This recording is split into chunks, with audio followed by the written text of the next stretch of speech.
এই সংবিধানকে সংস্কার করার দরকার নাই, টোটালি বাদ দিতে হবে।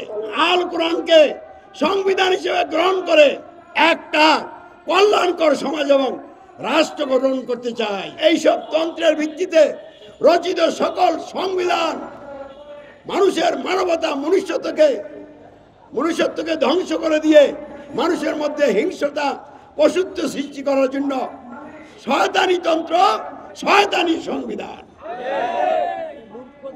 এই 53 বছরে বাংলাদেশে যে সংবিধান প্রতিষ্ঠিত, যেই সংবিধানকে বিভিন্ন সময়ে ক্ষমতাসীনরা তাদের মতো করে সংস্কার করেছেন, কিন্তু মানুষের সার্বভৌমত্ব আইন বিধান কর্তৃত্বের বিরুদ্ধে তারা বিদ্রোহ করেন নাই।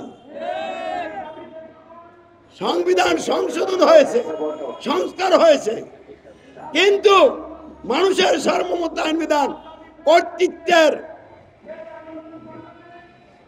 কোনো পরিবর্তন হয় নাই।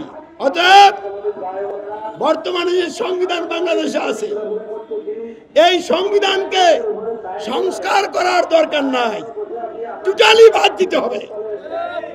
এই জন্য অন্তর্বর্তীকালীন সরকারকে উদাত্ত আহ্বান জানাচ্ছি, আর সংবিধানকে কাটাছিড়া সংস্কার করার দরকার নাই।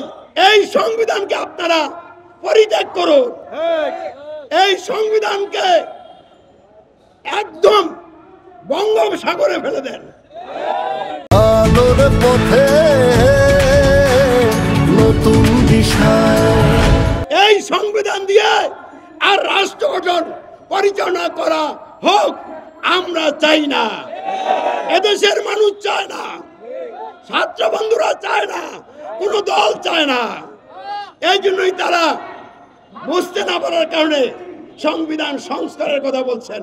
তারা যদি বুঝতেন আল কোরআনের ভিত্তিতে সংবিধান রচিত হলে ওই সংবিধান দিয়ে সমাজ, রাষ্ট্র, অফিস, আদালত প্রতিটি কর্মকাণ্ড পরিচালিত হলেই দুর্নীতিমুক্ত, বৈষম্যমুক্ত সমাজ রাষ্ট্র গঠন হবে, অবশ্যই তারা কোরআনকেই সংবিধান হিসেবে গ্রহণ করতেন।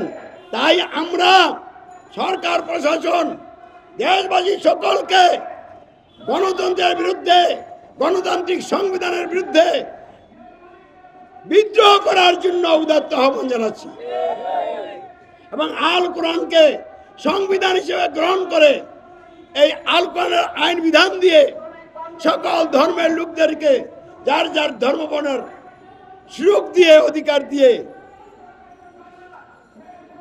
আল্লাহর সার্বভৌমত্বের ভিত্তিতে তার আইন বিধানের প্রতিনিধিত্বকারী নেতার নেতৃত্বে একটা কল্যাণকর সমাজ এবং রাষ্ট্র গঠন করতে চাই। তাই এবারের আন্দোলন গণতন্ত্র এবং গণতান্ত্রিক সংবিধান থেকে দেশ এবং জাতির মানুষকে মুক্ত করার আন্দোলন। আমরা যদি বাংলাদেশে গণতান্ত্রিক সংবিধান থেকে লোকদেরকে মুক্ত করে আল কোরআনের ভিত্তিতে সংবিধান তৈরি করে, গঠন করে সমাজ এবং রাষ্ট্রকে গঠন করতে পারি,